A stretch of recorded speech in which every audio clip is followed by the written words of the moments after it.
excited to lead this distinguished group.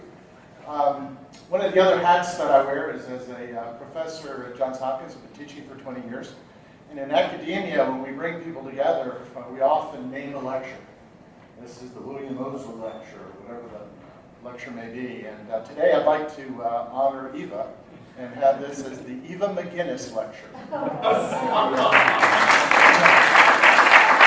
This is Eva's last official professional act. She moves into retirement.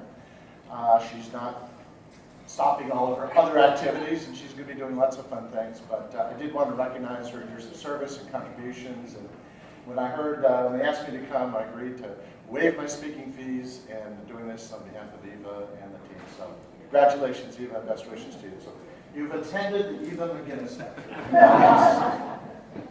So with that, we're going to be talking about competition to collaboration. All of you, I'm sure, are fairly interested, if not anxious, on what's happening nationally and what's going to be coming to your markets and trying to gain insight of what do we need to do to prepare. 3 years ago, I think it was, we had a session here, and I think it was in Seattle, on the topic of getting ready for ACOs. And Brenda and Daryl and Patrick, I think you were in that session? Yep, the three of them were in that session. Ken, I think you were in that session.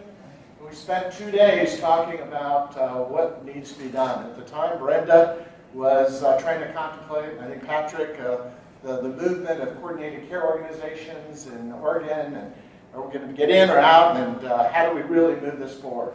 At the same time, Daryl and his team were in moving from a fairly contentious, challenging relationship in their local market to one of what we might call a virtual ACO, for lack of a better term, of turning a difficult competition into a collaborative relationship to achieve many of the same aims of an ACO. So we're going to hear from them today. I'm going to start off by seeing if I can get this thing to work. I'm going to start off by doing a little bit of a primer. I'd like to understand from all of you what you would like to get out of today. What are the key questions that you have? I'll step back and review a little bit of the material, some definitions, some things to consider, and then we'll do a case presentation where Daryl and Chastity will review their story of competition to collaboration. A real key message here is even though there may not be formal reimbursement mechanisms in place in your environment, the forces are there to suggest that we're going to have to collaborate with local partners in very different ways and try to figure out how to move towards achieving this triple aim. So we'll give some insights along those lines. We'll take a break, and then we're going to have a panel discussion. I'm going to be Geraldo or Dr. Phil or whoever your favorite interview host is, and I will interview the panel about some of the lessons learned in the journey, and then we'll have time at the end for just open dialogue to address whatever questions you have. So with that, what are some of the questions that you would like to get answered today before you leave about this competition to collaboration ACO journey? What's on your mind? Why are you here? Well, thank you all for coming. Have a great day. Well, I'm interested in some of the operational aspects of how these things are formed and how they actually work. I think I understand some of the reasons for people getting into them. I think urgency drives it, but where does an ACO fit relative to the insurance companies, the MCOs, for example, in our region? How do they fit in that? Okay, so moving from the abstract concept and theory to what's it really look like in practice. What are the relationships like with MCO? How does the infrastructure play out? How much is resident in the health center versus leveraging others' infrastructure? Those kind of issues. And what does it take infrastructure-wise to actually administer? So what does it take? What should I be thinking about in terms of the systems, data, infrastructure, people to be able to stop? Yes, sir. I think as a CHC, I'm thinking, how do I avoid getting sort of run over by lessons learned from sort of who's driving the bus and how to affect that? So helping to orchestrate the menu rather than be on the menu. Yeah. How not to get run over by the 800-pound gorilla or the bus. These collaborative relationships, how do you really leverage your position so that it's a win-win and you're not just a token player in a larger system? I'd be curious to know if we look back over all this experience, what would we have done differently? Hope you guys are taking notes here. So what would we do differently? Okay. Any other thoughts? Yes? As we move from entering into these to sort of the end result, I'd be curious to find out what people found was most actionable. So we have financial and quality metrics we're trying to achieve, and they seem so big. And you've got to really drill down to what is actionable, and if there's things that people have found that says what we should do. So if you have to move that needle, what can you work on now that is most actionable, that's going to get the results and show that the model's working, rather than just being overwhelmed with the menu of things to do? Okay? Anything else? I'd like to see examples of where the traditional health and social service agencies have cross-collaborated across law enforcement, educational environments, even big business, if that was also an appropriate collaboration. So how do the traditional community-based organizations fit into this new model? We're used to referring people to resources, but now how do you really partner with those resources to manage care? Managing those transitions of care across the community, especially with you as the primary care driver in that environment. Any others? One last question? So if there were costs saved during this opening, how were they captured and redirected? I mean, we're talking about the triple aim here, so how do you measure cost savings and what do you do with it? Okay. All right, so let's move in then in terms of the content. Let's see if I can get this thing to work here. Maybe it's not on.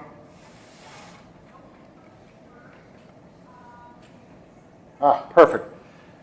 So we'll talk about these different approaches and move into these questions. Again, our distinguished panel. So there are many evolving models that are coming under this value-based definition.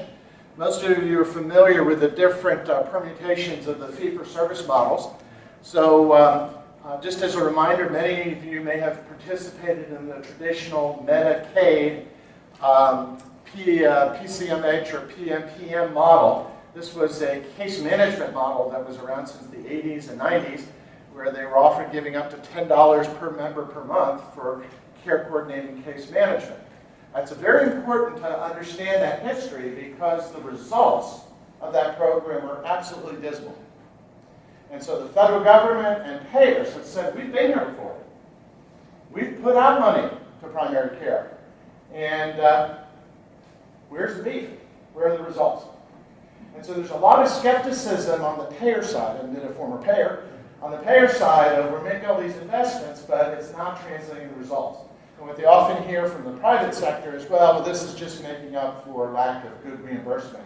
You've been underpaying us for so long, so that's making it up. What they didn't see are the investments in transformation. So there's a little bit of that psychology behind the scenes in some of the payers. Pay for performance has been very popular in the last decade, moving in as the initial tests of what's happening in the market, and increasingly starting to look at that shared savings model and some of the challenges with that. A lot of work going on at CMS right now. Keep in mind with the Affordable Care Act that they funded a whole series of payment demonstrations. There's payment demonstrations in oncology bundle payments, in nephrology, renal diseases, other key episode areas. And in this, they're looking at payments just prior to an episode all the way through up to 90 days post-episode. So if you were to do an episode of care for someone having a heart attack, you would be looking at what happened right before coming into the hospital, potentially the ER fees, what's happened during the hospital, any surgery, and then anything post 90 days that would be included in that bundle of care. So there's one payment that goes to an entity, and that is carved up amongst the participating partners. So hospitals are beginning to look at how do you partner now with specialists, with primary care providers, with rehab, with all the services to make this work. Many of you are used to partial capitation.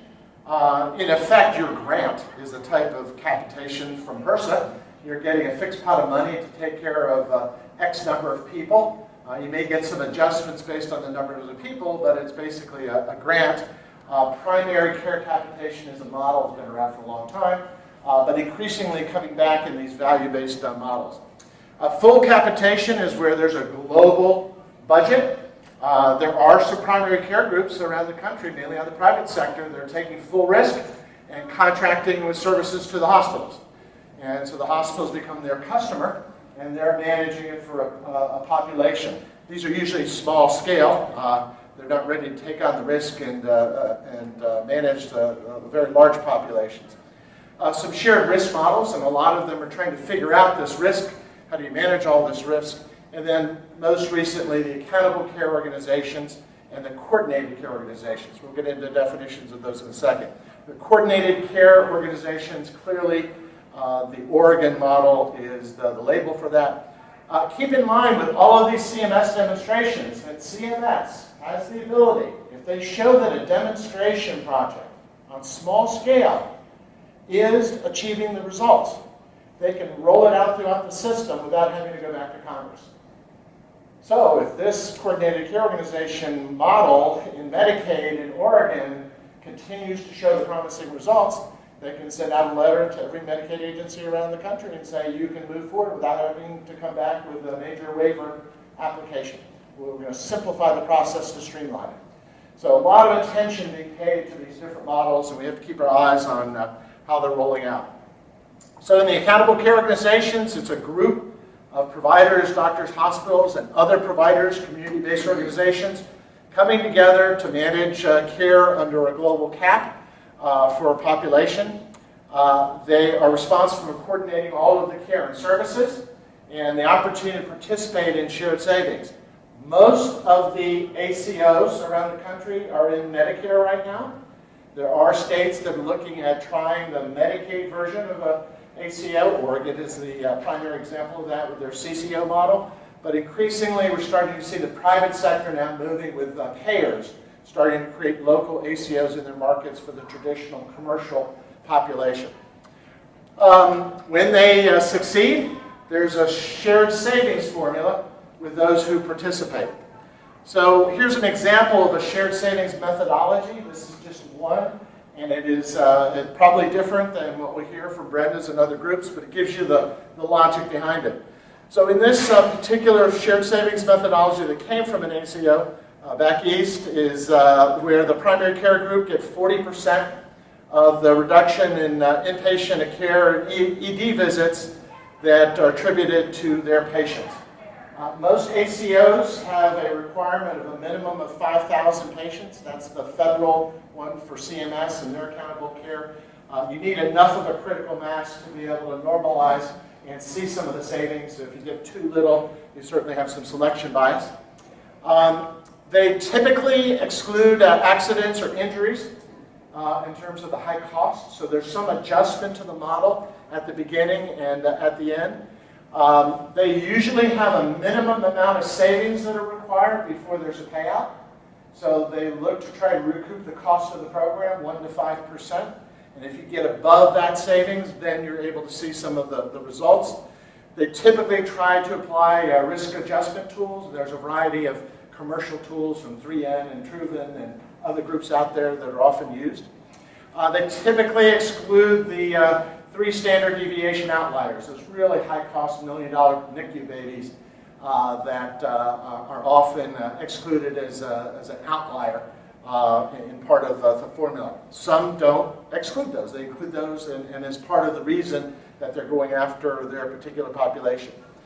They're distributed based on a pro rata percentage of the patients in a panel. So if you have out of this 5,000, your particular group has 3,000, you get 3/5 of that pro rata share. And the savings in this model up to 40% with increments. You can see what your ladder is going to be based on your achievement of goals. The goals are generally balanced. So they're looking for both cost, utilization, clinical outcomes, and patient experience. So it does no good if you're not getting access and you're just cutting, and all the patients are screaming and unhappy and their outcomes are deteriorating. So they want to see that balanced level of effort in the model. Keep in mind that implicit in all of this is a patient-centered medical home underpinning the model. They're expected that you're going to have the referral management and tracking, that you're engaging your patients, you're doing care management, you're doing many of the attributes of the PCMH.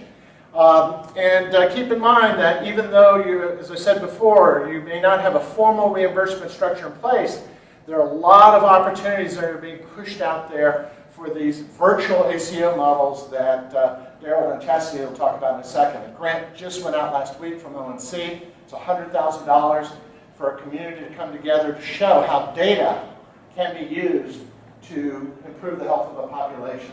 RWJ, Aligning Forces for Quality, is an example of a community-based program to bring community providers together to achieve many of the aims of an ACO. So there's a lot of people looking at how do you start to shift the game from everybody working in their silos to really fostering collaboration across an environment. This announcement was about 6 weeks ago. This is right from the CMS website, so it's from the horse's mouth. This is their language. It says, Health and Human Services has set a goal of tying 30% of traditional or fee-for-service Medicare payments to quality or value through alternative payment models such as ACOs or bundled payments by the end of 2016. So that's the end of next year, 30% will be paid under these kind of models. Tying 50% of these payments by 2018, and a set a goal 85% by, again, traditional by 90% by 2018, and again, push into these programs. So this is the first time in the history they've set a goal for the future and saying by 2021, we expect Medicare and Medicaid to be 80% under some value-based reimbursement. I'm curious about the bundled payment arrangements by end of 2016. Can you give us some concrete examples? So the most concrete examples are oncology care. Okay. So you're going to, for certain diagnoses of breast cancer or whatever it may be, they will expect to bundle the radiologic, hospital, oncology, primary care, laboratory, all of those into a fixed payment model. And so they use their actuarial data from their Medicare claims data to model what they believe, and then they go say, if you would like to take on this population and manage this, you can do that under a bundled payment model, and if you do better, you keep the savings. And that's one of the definitions of a value-based model. So this is an opportunity for all of you in federally qualified health centers. If you can build a better mousetrap and form the partnerships, this is an emerging opportunity to compete with hospital-based physicians and other health system physicians to manage in episode bundles without having to be in a formal CCO. So some groups are putting their feet in the water by getting into that game to learn the systems at a smaller risk exposure to do that. 3 years ago, we said as you're getting ready to move into these kind of arrangements or these relationships, really get your house in order. Understand your current position, your current cost, your data, your population, what you're trying to do. Be clear on what you're asking for and what you're able to bring to the table. We've got to have very clear on those partnerships. It can't be a one-way deal. It's going to fall apart. If you get run over by the 800-pound gorilla, you don't want to participate. Conversely, if you're getting everything and the hospital system's losing everything, it's not going to work. So that's a really tough balancing act. Keep in mind, the savings in all of these models is coming from hospitals and specialty reduction. So it's ER utilization, readmission rates, inpatient stays, and the reductions are dramatic. There are markets around the country where you're seeing 25 to 50% reductions in hospitalizations, ER visits. Hospital will typically get 50% of its admissions internally from the ER. So if you're cutting half the admissions coming through the ER, that's a huge chunk of their hospital business. And hospitals are very large, 800-pound gorillas that have to be fed. a lot of overhead and infrastructure that's a challenge to navigate. So you have to be clear on that. You also have to self-regulate in these dynamics. It's fascinating to see partners come together that fought for years. And I don't want to be overly dramatic, Daryl, about your situation, but moving from where you're who can we outdo the other party to suddenly let's work together. It's not just a flip of the switch. It's a lot of relationship building and trust building after years of not having that trust in place. So really be clear on your end of the bargain. And then the last piece is think about the skills necessary in terms of negotiating. At what points do you need to compromise? Where do you need to be more forceful in terms of the things that matter to you most as negotiating points? So this was an overall framework, and we'll hear from our presenters how well some of those concepts played out and what changed and what are the lessons. Keep in mind, attribution is very difficult in your populations. I was involved in an effort in West Virginia, and we started off with 26,000 lives in a multi-payer demonstration. At the end, when it came time to calculate the savings, only 2,000 lives we could attribute to the providers out of 26,000. People went off Medicaid, people got jobs, people died, all sorts of things happened in that population. And so that attribution is a real sticky challenge. It is one of the hot issues across the country and in every group. We may hear a little bit about the attribution challenges with all that. Keep in mind the incentives for all the players. The hospitals are going to be taking in the shorts here. So they're going to be defending their position. So you have to figure out how can you create the win-win. They're going to be looking for trade-offs. Are you able to bring more volume to the table that in their very competitive markets? For those of you in an urban market, for example, where it's fiercely competitive, they're going to be looking for more patients to offset the loss in volume. Can you bring that to the table? So being very clear on the incentives that others have. The shared savings formulas need to be very clear up front. You don't negotiate that as the end game. So make sure that you understand the different models and are able to influence that. And you really are going to have to work on the information underpinning infrastructure and sharing of information, getting very sophisticated and being able to understand populations. An ACO up in, an FQHC involved ACO up in New York found that 40+% of the patients coming in to that plan were incarcerated in the last year. Wow. They really didn't have any systems formalized and said, maybe we need to start a formal transition program so the day they're discharged from jail, they come right to the FQHC. And they do a risk assessment and get them in and let's just get the process moving. And maybe we can start to do some social determinant things that, Ken, you were talking about, to start to get to better understand some of these populations. I think in Oregon, Care Oregon was talking about historical trauma in youth. I think has been an issue with a lot of the patients. And that has a whole set of implications in terms of behavioral health support and other pieces. So maybe we'll hear some of those. So you have to really understand at a very granular level these populations, what's different about them, and how do they complement with your services and where do you have to backfill to meet the needs. So with that, I'm going to transition and give Daryl the pointer and the mic, and I'll change your slides while you're introducing yourself. Well, I think I have a big enough mouth that you can probably understand me okay, and Chastity's so soft. Can you put I'm going to do that for you. Thanks.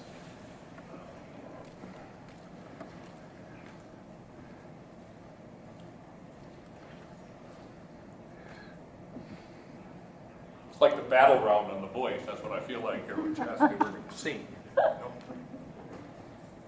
As Roger is setting this up, I just want to talk a little bit about, before we start our presentation, give you a feel about our service area and what the dynamics are within our particular region. We're a very rural-based community health center and critical access hospital. Our total service area population now is about 14 or 15,000 individuals. So when we're giving examples about the competitive nature and the competitive relationship that we have in place and the collaboration we have now, keep in mind that it's in that rural environment.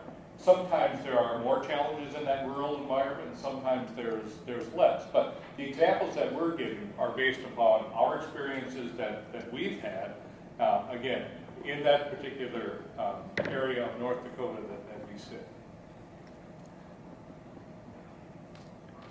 Do you know which one is this? Okay, perfect. Okay.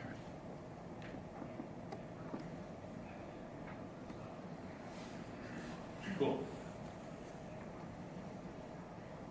So the things that we're going to talk about, and I'm going to kind of give an overview, and then I'm going to tee it up, and I'm going to let Chastity hit it out of the park. Because when the day's done, the real thing that we're trying to realize and achieve is better care for our patients at a more cost-effective price, and improving the health outcome of those individuals that we're serving. And so Chastity will bring to light the clinical aspects of what we're doing. I'm going to talk about the more organizational and financial aspects of where we were, where we are, and then we'll tee it off to her. But, you know, generally, between critical access hospitals, I'm the CEO of a critical access hospital in addition to being the CEO of the community health center. And it's a different kind of unique environment, and it's a unique structure, and we work very closely with the Bureau of Primary Health Care in order to make this happen.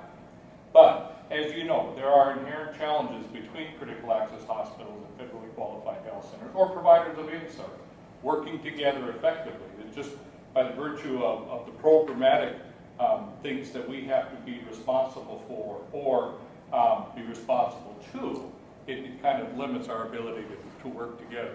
It's always good, especially in the changing healthcare environment, that we all realize and appreciate all of the rural safety net providers that are out there. Because in our rural communities, as we look towards the development of structures to prepare ourselves for what's coming with paying for performance instead of paying for volume, we need to appreciate and work together with all of the primary healthcare safety net providers that are out there. I'm going to talk a little bit about our historical relationship, and it was a very contentious relationship, but how did it start, and then where are we at today is where we're going to talk about, and then the benefits that are realized and some of the things that we've been able to accomplish because we're working together. I wish we could say that we were all smart enough that we knew where we wanted to go, and these are the things we did to get there. I think we tackled the problem and maximized the opportunities we had to take advantage of the resources we had locally, and then by working together, we're able to realize and appreciate a lot more into the future. So, just inherent challenges that there are. We're all forced to operate in particular silos as far as how we provide services. Whether you're the critical access hospital, whether you're the rural health clinic, we all have certain regulations and standards that we need to comply with. And that sometimes limits our ability to work together with others. The payment mechanisms that are associated with our particular programs also create inherent obstacles for us to work together. And then there's separate public health funding as well. In addition to critical access hospitals, federally qualified health centers, there's also the challenges and the silos that public health has as far as being part of that. And then, of course, there's always a challenge, whether it's the personalities of the CEO, the personalities of governance, the community, providers. There's different personalities that sometimes get in the way of everyone working together. But then, an important obstacle as well is the dynamics that we have in the rural environments, where we have a limited workforce. We all are struggling to try to get market share so that we can support our operations, and sometimes that creates in itself adversarial relationships. But I think one of the key things, and this is what we really talk a lot about, and we appreciate where we're at right now, is our ability now to sit down together among all of the providers in our communities, sit down and do a collaborative community health needs assessment. We're all required to do one, but we sit at the table with public health, we sit at the table with the local nursing home, with the hospital, with the health center, with the ambulance services. We sit down and we say, what are the needs of our communities? We get community input, we look at all kinds of data to do that. Then the important thing is, from that community health needs assessment, we then develop a strategic plan, both as individual organizations, but collectively as a group of providers, and then we work towards achieving what those needs are and addressing them, and then developing a community health improvement plan. So, talk a little bit about the rural safety net providers. We all know where the federally qualified health centers are located across the country. And we are important rural safety net providers or urban safety net providers. Again, I'm talking from a rural perspective because that's my comfort zone. So there are federally qualified health centers. You can see where the largest penetrations are. You see in North Dakota where we're at, right by the end. When you look at those that just are below the north, that's where our health centers are located, and you'll see that more. But there's also critical access hospitals, and in many rural communities, there's a critical access hospital and a federally qualified health center located in the same community. And all too often, they don't work together very well. We've been able to to surpass any kind of challenges that we've had, and we are working together. But there's another important rural safety net provider, and that's the rural health clinics that are out there as well. There are many rural health centers, a lot of them that are located in the central part of the country. But there's also rural health clinics located in the same rural health centers located in the same community as a federally qualified health center, in the same community that a critical access hospital is. And all too often, then the relationships or the collaboration between all those entities is not necessarily there. But I think it's important for us, especially within our own rural communities, to appreciate all of the rural safety net providers and figure out how we might work together. So our organizations, the Community Health Center is Coal Country Community Health Center. It's located in Beulah, North Dakota. And then Sakakawea Medical Center is located in Hazen, North Dakota, and that's a critical access hospital.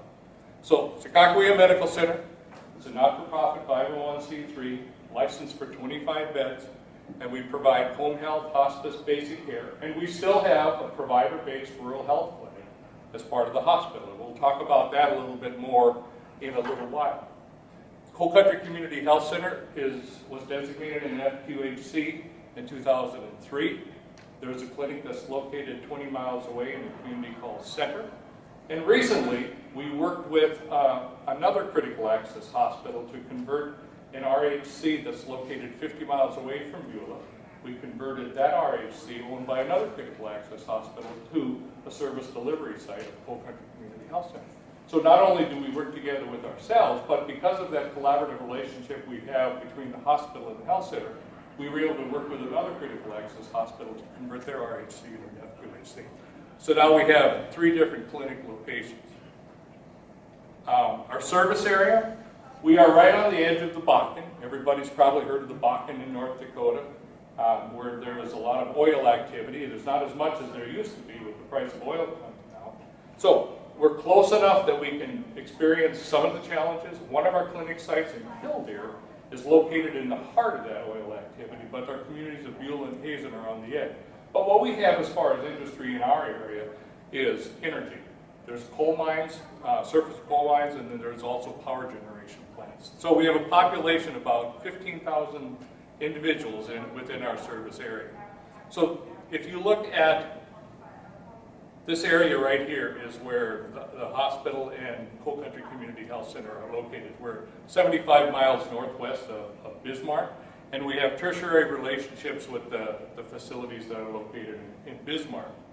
Community health centers, you can see where Killdeer, Beulah, Center, where our community health centers are located again in west central North Dakota.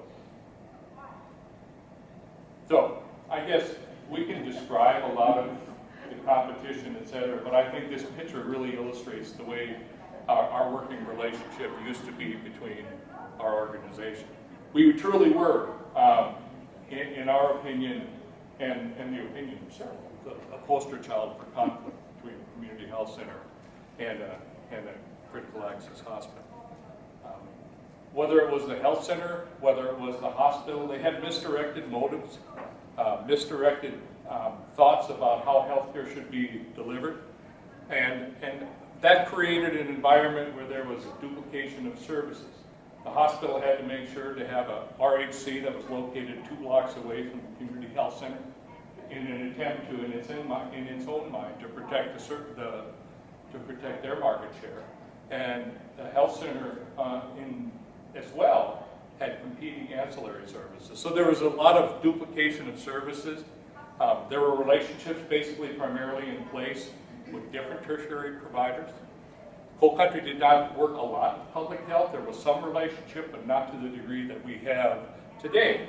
But the biggest missing piece, I think, it was the lack of a common mission and the lack of a common vision, which created a lack of trust for the organizations to work together. So how did we start? Just want to touch briefly upon where did it start, how did it start, and then where we come from there. The power of the microphone is really wonderful, isn't it? When you have a microphone, you can pick on people in the audience. And I'm going to pick on someone right now that without his input and without his opening the door, our collaboration would have never happened. We have our medical director, right back there. Yeah, Pointer, God bless Mary, Dr. Gardner. The health center had some challenges, financial challenges, morale challenges. There were some different challenges in place. And what Dr. Garman then did was have conversation with the health center board to say, let's see if we can't work together with the hospital to help us navigate our way through these challenges that we're having. So the door was open. The health center board agreed. The hospital board agreed as well that this would probably be a good idea on an interim basis to help with a challenging situation. We worked hand in hand with HRSA, both the Office of Rural Health Policy and the Bureau of Primary Health Care, in the interim arrangement that we ended up having in place. So there was an independent outside perspective. We engaged Stroudwater and Associates out of Portland, Maine, to come in and help us take a look at where we're at, and then help us navigate where we should be at on this interim basis. Because we were hoping that eventually we could get to a long-term relationship, but we didn't know if HRSA would allow us to get there. And we also engaged Feldsman and Tucker out of DC to make sure that we were being compliant with all the health center regulations. So we brought in independent outside resources to help us navigate our way through the interim relationship and the work that needed to be done, and then help develop a structure for the future. And the important thing was, in addition to having independent board meetings, we did hold several board meetings together in order for us to be able to openly communicate and be totally transparent. So where did our journey begin? We started out in early 2012, up to this point, early 2012, with the assistance of the Center for Rural Health from University of North Dakota, and helped us to put together the work of the Community Health Needs Assessment. We had input from over 640 community members. May not seem like a large number, but is large for our community. Community members and health professionals, and all organizations were at the table that provide healthcare services in our community. We did different processes through that to have the ultimate end result, and we just didn't do the Community Health Needs Assessment just to meet our requirement, meet the cause requirement. We did it, and it's a working live document that we use and we go back to frequently to see where we're at in addressing our community's needs. So how did we step off the curve? As Dale had indicated, he's our shared CEO. Transparency at the board of directors level. We talk at each other's board meetings about what's happening.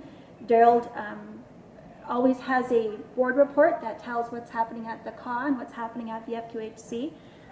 Leadership, strong leadership at both organizations, all organizations that were at the table with us. We had to leave the past in the past. The past was not so fun. We want to go back and repeat it, so we had to leave that in the past. One of the driving forces, as Daryl had indicated, is a strong medical director presence.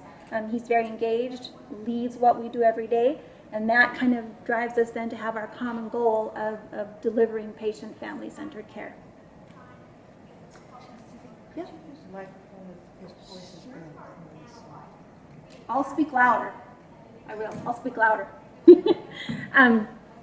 The development of our joint strategic plan was done in 2013 by Daryl. He put together not only our joint one that really took a look at the needs of the organizations together, but then we had our individual ones that we could use to kind of put together our plans and our goals.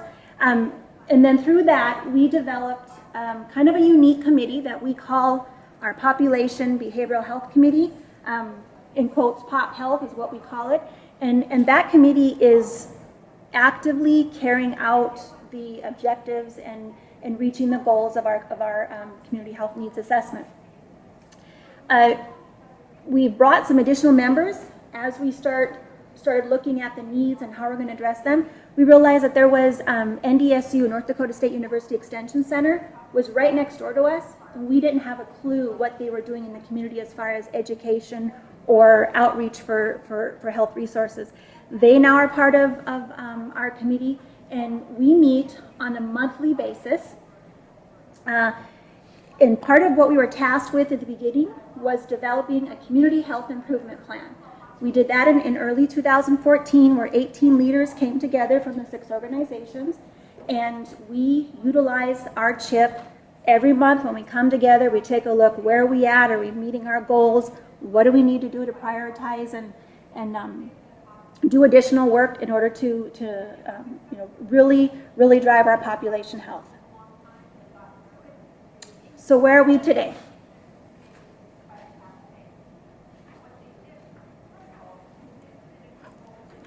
Technique.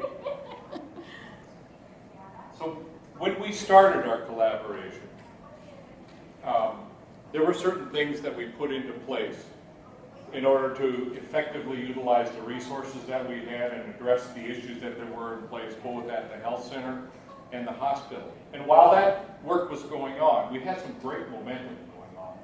That's when we decided to, as well, do the community health needs assessment together and then develop a strategic planning. It just all rolled real nicely as we had the momentum that started. So, what do we have in place now as far as the three-legged stool? And we can talk about the governance portion of things, then we have interdependence as far as contractual and operational. That's basically the three-legged stool that helps us work together. But both organizations, Coal Country Community Health Center and Secaucus Medical Center, are separate 501c3 corporations. In order to make sure that we were compliant with the regulations, I report independently to each board of directors and am responsible to them for the operations of each facility. But our bylaws at each corporation was changed so that we could really improve transparency between the organizations. So we have 2 of the health center board members that serve on the hospital board and 2 hospital board members that serve on the health center board. And that just helps provide a more cohesive vision as we move forward working together on the needs of the population in our area. One of the things we did immediately as well too is we invited the CEO of the public health unit to serve on the health center board as well. So that brings public health to the table as well, both from a governance perspective and then, as Chastity talked about, from an operational perspective as we look at our needs and the strategies to address those, we have that portion covered operationally as well too. So there is a structure in place that if in fact there is situations that arise where there could be a potential conflict of interest, there is a policy that's been established that those hospital board members would be excused from the health center board meetings so that the health center can independently make a decision if it relates to the hospital, et cetera, and vice versa on the hospital side as well. So we made sure that we were very diligent about about the autonomy of the organization, yet trying to be totally transparent in everything we do. And as we talked about, when we do reports to the boards, we provide the information both to the health center board and the hospital board to make sure that everyone has the same information. Now, what did we do and what were we able to realize through the collaboration that started way back in January of 2011? We were able to, yes sir? I don't know if you want to take questions, but I'm surprised you were able to do this without forming another organization. You obviously got legal meetings that this was not antitrust and so forth, but you've got 2 essentially potentially competing organizations who are now collaborating. Why was, how did you get around that? The common focus for us, and this is the message that we always talk about, is the purpose that we have is the service to our community. And if we put that to the forefront always, then some of the times the decisions you make don't necessarily benefit the hospital and some don't necessarily benefit the health center. But if you lay it on the table and have it be totally transparent, that's where we've been able to do that. From a legal perspective, we had the guidance of Helsman Tucker that helped us navigate this to make sure. And if I've heard it once, I've heard it a dozen times, the pervasive conflict of interest. Because I have heard that on numerous occasions. I won't always do what's best for the health center, and that's correct. I've also heard it from the other side. I won't always do what's best for the hospital, and that's correct. We do that in our organizations in general as well, too. We don't always do something that will benefit nursing, but we do something that will benefit the patient population. Sure, so there's those kinds of decisions that we make. We just we're able to navigate this across two different organizations rather than just within one organization. But back to the elimination. Yes, sir. You have a shared CEO. Are there any other shared administrative staff? Yeah, we'll talk a little bit about the other resources that we share between the organization. I want to talk a little bit about the elimination of the duplicate primary care services. Like I said, the hospital used to have a rural health clinic that was located 2 blocks away from the community health center. And the hospital was subsidizing that rural health clinic because it was losing money. But in order to protect its market share, we got to have that RHC there. Now, on the other hand as well, too, at that same time, we took a look at the ancillary services that were being provided by the health center. Did it make sense for the health center to be doing stress tests in its location? Did it make sense for the health center to have a CT scanner in its location? So what we did there, we used that opportunity to say, okay, from the hospital side, we're going to eliminate these loss leaders, and in the health center side, we're going to eliminate these services, and then we presented to the board the pluses and minuses of making those decisions. So we laid it out very factually from a service delivery perspective and also from a financial perspective, that if we do this, here's how it's going to financially benefit both organizations. So that was the thing that we focused on over the first 6 months, because both organizations were struggling financially and both organizations were struggling operationally in order to make those things work.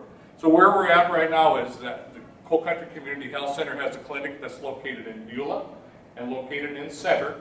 And as I said earlier, just recently, within the last 3 months, we were able to start up a new access point in the community of Kildare by working with another critical access hospital. In Hazen, we still have a provider-based RHC that's located across the street from the hospital. Now, why are we doing that? Well, we took this elephant one bite at a time, and we're taking a look at it now. Does it make sense to still maintain that RHC, or would it be smarter for us to add another service delivery site at the health center?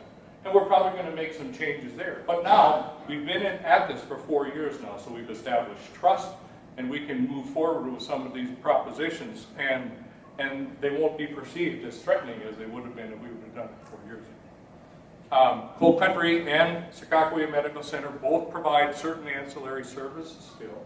Behavioral health services, and we have a robust integration of behavioral health and primary care that Chastity will talk about after a little while.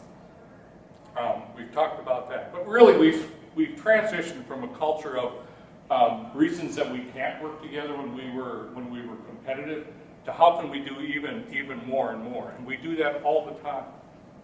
We truly are working together as partners in that development of a patient-centered neighborhood of care. And the neat part is, as we've navigated this, we didn't realize how well that this would prepare us and prepare a framework for our work with, potentially in the future, working with an ACO.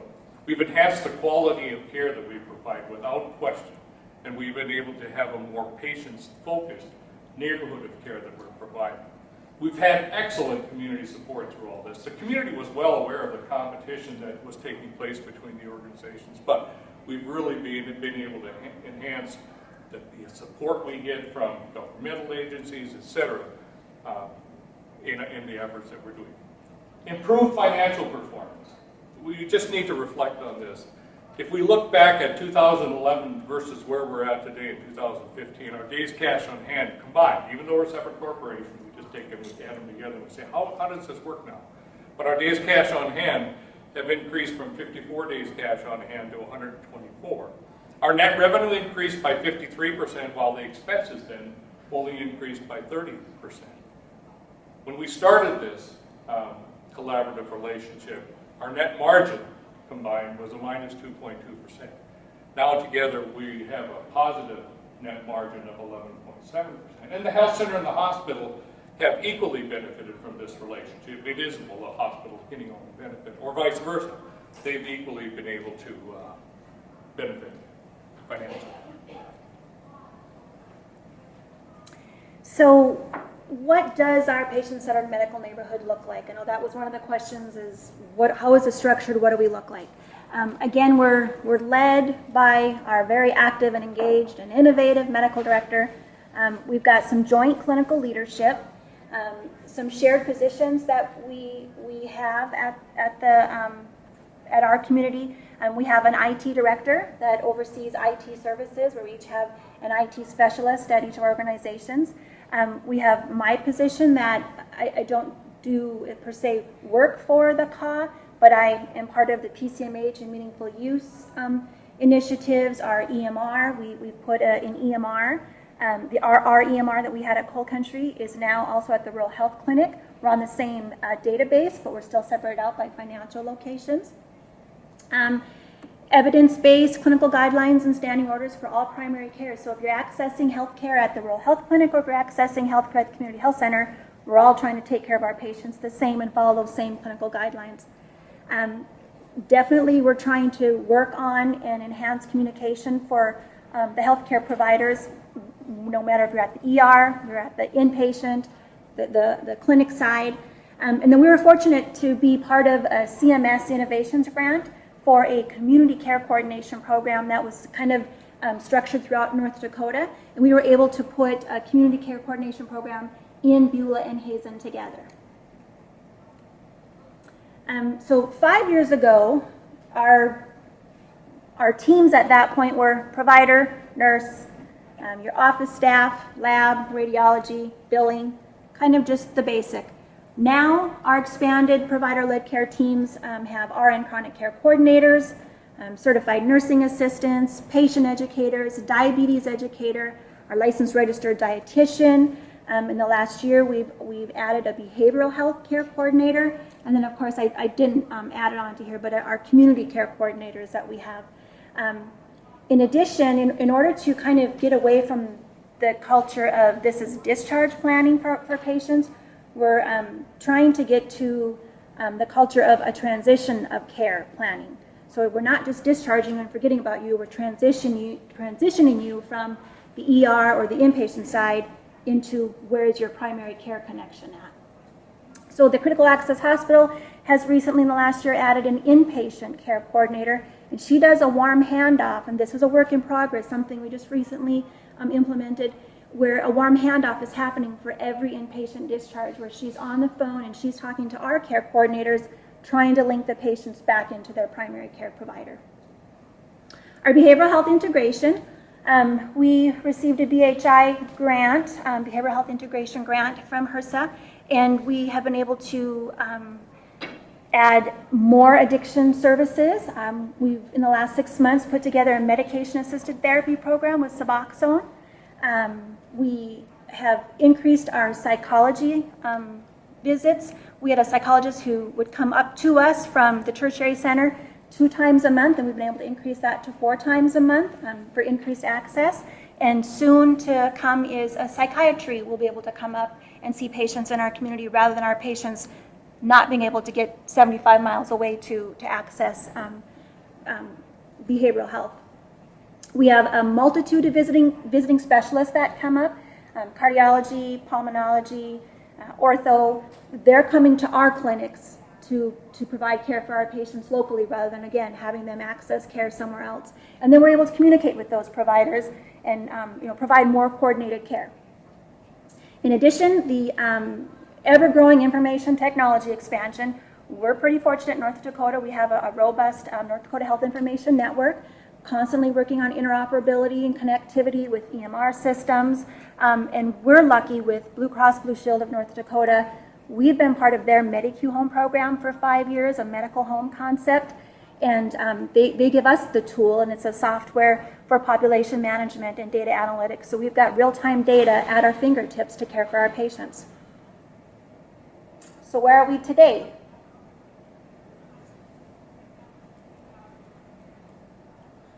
So this gets a little more into exactly what services and resources are we sharing between the two organizations? What do we have kind of independently? And keep in mind, we have an administrative services agreement in place that deals with the financial portion and the understanding of what services are provided by the health center staff versus the hospital staff, and what services, the contract for my services. We also have a memorandum of understanding in place between the two organizations that then helps define too that when services are provided at this organization versus this is how those services are billed, and this is how we do that job. So we share IT staff between the two organizations. As Chastity talked about earlier, we have an individual who's responsible for the overall network of how we communicate within our organization, but also how we communicate within our organization. So we've developed that kind of a framework in place for IT. But we have the IT specialists at each place that deals with the electronic health records at each location. And then Chastity plays a key and integral part of the patient-centered medical home and the innovation that we're doing at the health center environment. And we've used that expertise to help implement many of the same programs at the rural health clinic and at the hospital. So we're utilizing a health center employee, that being Chastity, to help work at the hospital. The IT director is from the hospital, who provides additional services for the health center as well. And then we all work together with care coordination in our different aspects. And one of the things that we're really proud of and we think is really effective for our patients is the community care coordinator that currently is funded through the CMS Innovation Grant that we're part of the PACE program. But we can plug those patients then into the community resources that normally the health center or the hospital staff wouldn't have time to do. So we're able to integrate all of that together. As Chastity said, in the rural health clinic didn't have an electronic health record. We were still with paper charts, but we implemented the same ambulatory care EMR that the health center has for a couple of different reasons. You know, there's experience with setting that up with the clinical protocols, etc. But also in anticipation that potentially in the future we would convert that RHC to an FQHC service delivery site. The framework is already there for the electronic health record. The medical staff, I can't say enough about the medical staff at the hospital and at the health center. Even at the time that we were fighting like cats and dogs, never did that competition get in the way of the health center providers helping out, providing services at the hospital to help cover the emergency room and also to follow their patients within the hospital. The health center, if I'm a health center patient and I get sick, I will get admitted into the hospital. The health center provider will follow me during my course of stay at the hospital as an inpatient. The health center providers also participate in a rotating ER call schedule for the weekdays. The hospital contracts separately on the weekends, but medical staff has worked together very well. All the health center providers are members of the hospital medical staff, and then the hospital has some providers that we employ separately at the hospital. We have some that we employ at the health center, but we also have separate for the RHC, but we also have separate coverage during the day for the emergency room. So the position of strength with tertiaries. Again, the health center used to have a stronger relationship with what was Men's Center 1, is now Sanford Health, and the hospital used to have a stronger relationship with St. Alexius, which is now CHI, St. Alexius Health. What we've been able to do now, this positions us well for the future, as we have the primary care lives in our area, whether it's the RHC at the hospital side or the FQHC side, we have a position of strength now as we're negotiating with the tertiary providers. Again, we're coming at it from a united perspective. We talked about, and I won't belabor the point, but I can't stress how important we think it's been for us to have a collaborative community health needs assessment and collaborative strategic planning. I'm not going to go through all of these details, but we have 4 main initiatives, and then there's a variety of things that were bullets that we're covering under each one of those initiatives. But we do truly work with industry as far as the community wellness goes. We work with all of our organizations. Again, in our particular communities in Beulah and Hazen, the population of those towns themselves are 3,100 and 2,700. But when you think about the employees that are involved at the hospital, the health center, and the nursing home, all of a sudden you have 400 employees, and you think about their families, and you're able to facilitate and make a difference as far as wellness initiatives that you do. If you're doing it with your own employees, it makes a difference with a large segment of the population. We've really worked together to enhance community awareness of the local services, including outreach and enrollment. Health centers, as you know, get grant funded to do outreach and enrollment. Well, we implement that same program not only at each one of our service delivery sites at the health center, but we also open the door so that patients that come to the hospital can have access to outreach and enrollment services as well. We work together with the human infrastructure and then with the facility infrastructure. The reason this is so important is because of our improved financial strength.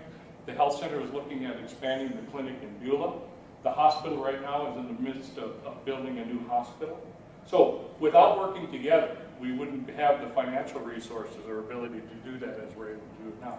And then that last bullet, we really are able to better position ourselves for what's coming in the future. And that is, we're part of an application process right now with the National Rural ACO, together as an FQHC and a COB, but we work with the National Rural ACO, who submitted an application for several providers in North Dakota to become part of that National Rural ACO, and then the AIM funding that supports it. So we're looking forward. We do a lot of collaborative work together right now. We have a framework in place for collaboration and coordinating care. What we don't have is the data right now to take a look at that, and how can we utilize data then in the future to help be more cost effective in providing services to our patients. So some of the innovative approaches that we've taken to improve our population health in our community, I'm just going to go through a couple of things. Are we kind of running close on time? We'll leave some time for questions. Okay. Okay. Every year in October, we do a joint effort for breast cancer screening, the Mammo Marathon. We try to send out recalls to all of our women who have not completed their marathon. Oh, I'd love to, me, have not completed their mammo. And then they have kind of a fun, innovative event some night, and it's extended hours for mammals to be completed at the local critical access hospital.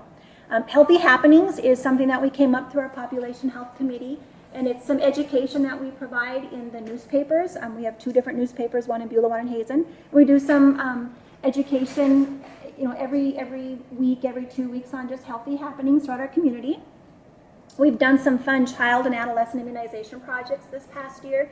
I think we're most recently proud of what we did in August for National Immunization Awareness Month, and each of our providers at both organizations did a weekly write-up in the newspaper article, did recalls for our kids to come in just before school was starting, youth and adolescents, and just in the month of August we did 500 vaccines. That's quite a bit for our small communities.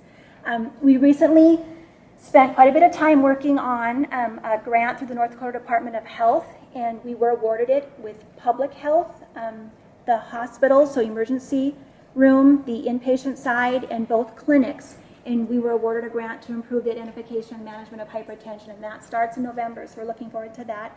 Our colorectal cancer screening initiative, it's something that's happening across the state of North Dakota, but we've kind of done some fun, innovative projects with it in the month of March. We sent out 463 recall letters for individuals 50 to 75 who were not up to date with either colonoscopy, a sigmoid, an annual fit, and we received back in that month for the free fit 69, and so we were pretty happy with that. And we just finished last week a flu fit campaign. So again, public health, in the 2 clinics and our local pharmacy, the drugstore, the pharmacist, also participated in this. And if you came in for your flu shot and you were between those ages of 50 to 75, we screened to see if you were eligible to receive a FIT card for the year. And so we're just kind of gathering our data at the end of the last week's project, and we'll see how we did on that, and if it's going to be something we'll continue in the future. Our Population Health Committee, I think, has a lot of fun getting together because we have, like I said, 7 different organizations. We've got nurses, we've got marketing, public relations, case managers, practice managers, and we all come to the table and we think outside the box on how we can get our patients engaged in their health and always focusing on improving our population. And we're constantly looking at the monthly or weekly national observances. For instance, during Mental Health Awareness Week, we have one of our master's social workers who is a certified trainer for mental health first aid, and she holds different mental health first aid classes throughout our community, and we offer them free if you're providing services or care in our community. We're trying to do some outreach and just educate as many as we can. One of the most recent projects that we've participated on, and it's been kind of fun, Jumpstart to Wellness campaign, and this was our campaign to address our obesity issue and lack of physical activity in our community. The Jumpstart to Wellness campaign was actually a little bit of a project from a Blue Cross Blue Shield partner recess grant focusing on health and wellness. And I'll show you in a minute here what our logo looks like. But now our community is really identifying if we are out there and we have these fun lime green shirts on with our logo. They're kind of understanding that we're out and we're trying to do some more education, and the community is starting to kind of take on to that project we're doing. During the month of July, we have a big county fair, and you can about imagine if you have a county fair in a small community, everybody comes to the county fair. We did different health education activities throughout the course of the fair, handed out jump ropes, stretch bands for the older adults that weren't able to be so physically active, stress balls, got out and did some education. So it was little kids all the way up to the older adults at the county fair. At our sports physicals this year, we did a lot of healthy food demonstrations. Turkey dogs don't go over so well in crock pots, just saying. And did some education to our kids coming in for sports physicals this year. This summer, we did a lot of senior exercise education. We have something called senior jam sessions where some large groups get together and do music in the summer. And we did some senior exercise education there. In observance of, I think it was National Family Health and Fitness Day, we did a 5K color walk run. I was all full of orange color that day, but it was neat to see we had little kids riding their bikes with tricycles or wheels, and then you had the older adults just trying to walk behind too. So it was again, little kids all the way up to some older adults. We have very strong, as Daryl had said, employee health and wellness programs at all of our organizations. We had a fun event where we brought inflatables in, did education, oral health education for our 3 to 6 year olds. This is one of our new measures that we have to measure for Blue Cross Blue Shield is preventative visits for 3 to 6 year olds. So we did some fun, innovative projects to get our kids back in for visits. And then our patient educators and our dietitian went out and did a couple different education sessions at the local grocery store on what a healthy summer picnic basket should look like. And last, we're just going to do our first annual Healthy Halloween Bash. And so we're trying to, in our community, show the kids all the way again up to the older adults what should a healthy Halloween look like, trying to have some physical activities. We're going to have health screens, trying to do some fun crafts and just do some activities on Halloween on October 31st. So we're hoping that that's going to be a good turnout for our community. This is our Jumpstart to Wellness logo that we came up with.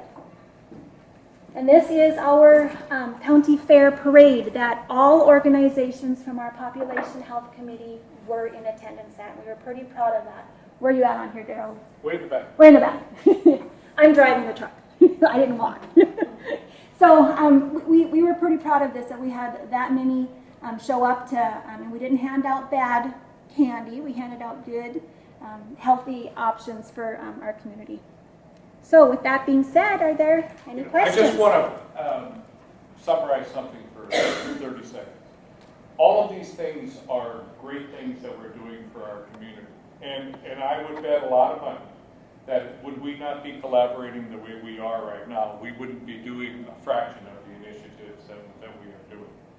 And the neat part about our collaboration is that we can do these things together and we can make a difference for our patients.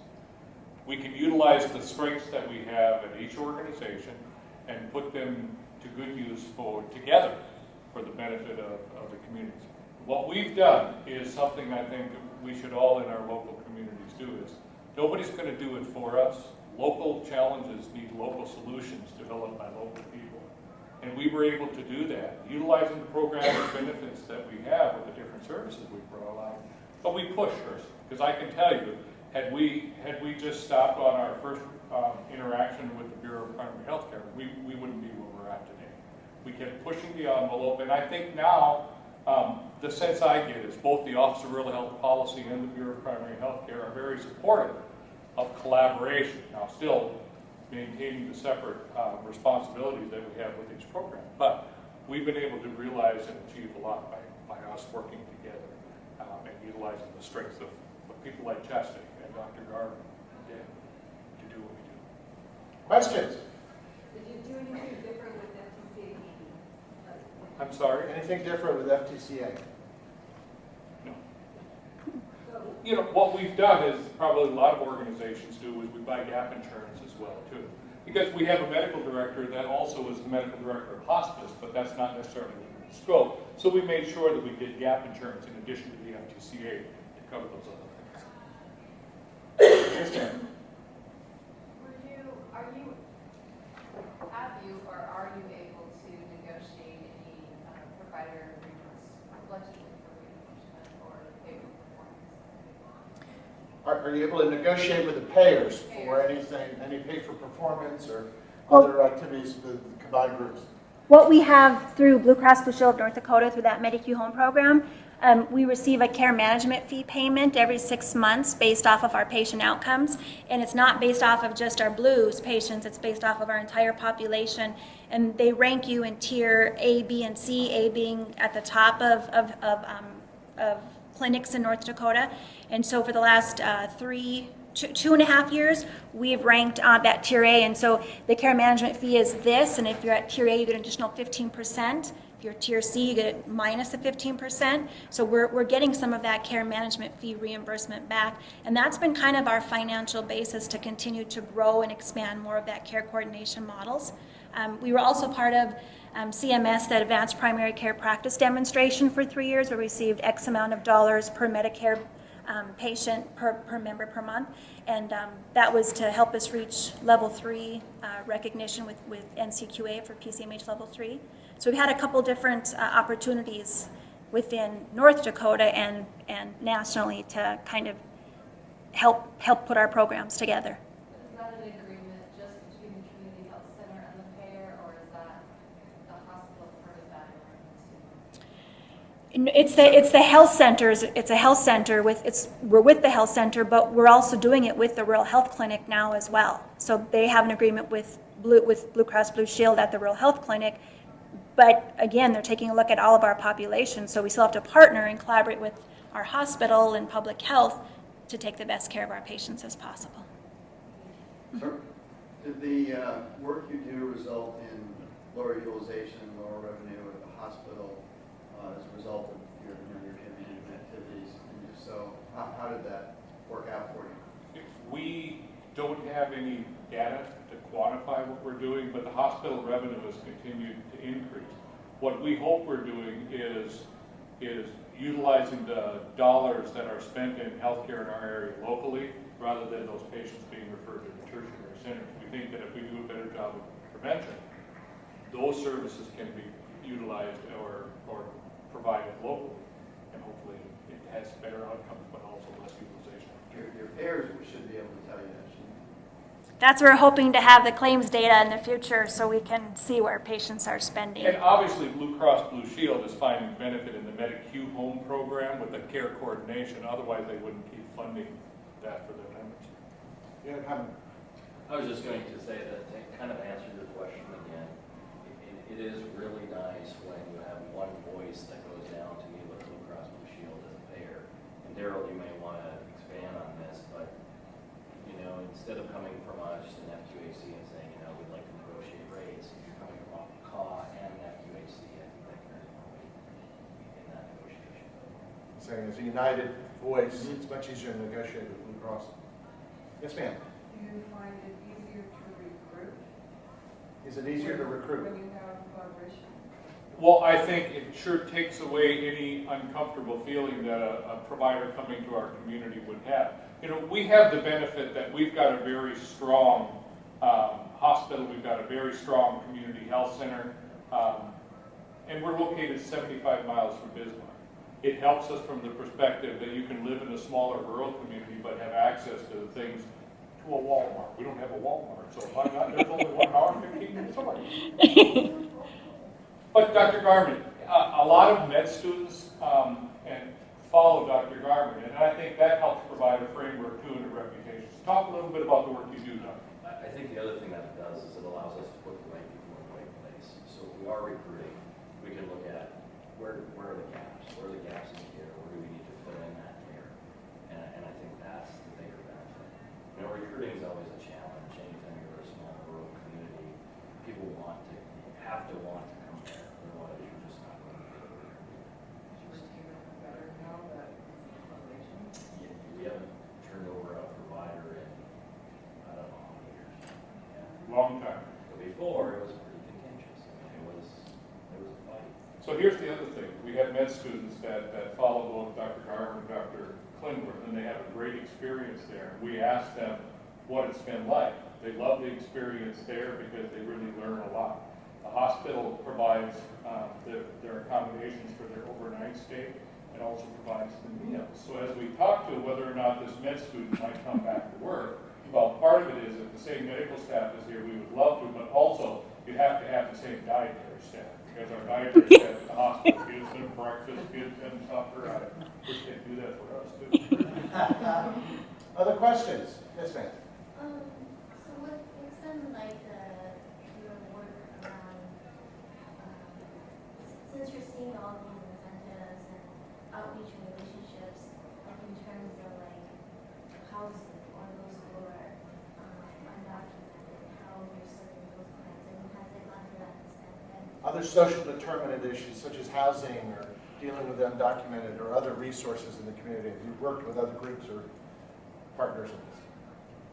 Well, you answered. One of the things that is a huge concern in North Dakota is obesity, because we're a bunch of fat pyramids.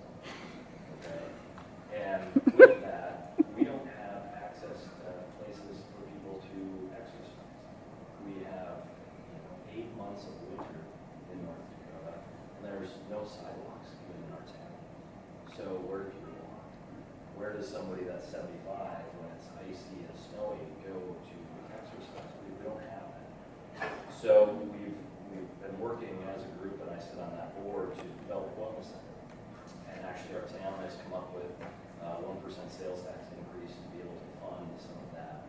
And we're working right now to be able to raise the rest of the money needed to be able to put in that wellness center, which includes a walking track and a wellness area where we hope as a community health center can institute a lot of programs that will have a cooking area in it so that we can do cooking demonstrations, can have our dietitian work with people there, we can do some diabetic education there.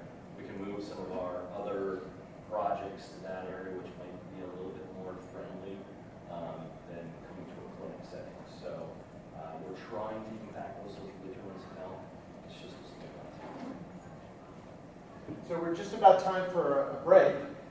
Notice the design elements of what you typically think about it in terms of an ACO. So they've been working somewhat under a global budget, hospital and the FQHC and the rural health center. They did that in a way strategically to see what are the needs of the community and how can we start to optimize these services. That didn't happen overnight. It took a lot of relationship building and trust building, and you've been at this now for 5 years? 5 years, so this is not a flip of the switch. But with that, started to make headway. Notice that you talked about some of the data. The data is a piece that's not there yet, fully in place. That will come. A lot of groups hold off and say because we don't have the infrastructure and we don't have the data, we can't get started. In fact, you can get started. You can do a lot without having to wait. And so that's a powerful lesson. We're going to tease out more in the next module, so we're going to take a break. I think we have half an hour, is that correct? When we get back, we're going to go into a panel format. I'm going to be the Geraldo. We'll tease out the questions and get to some of your issues here, and then ask you to ask more questions of the group. So half hour break.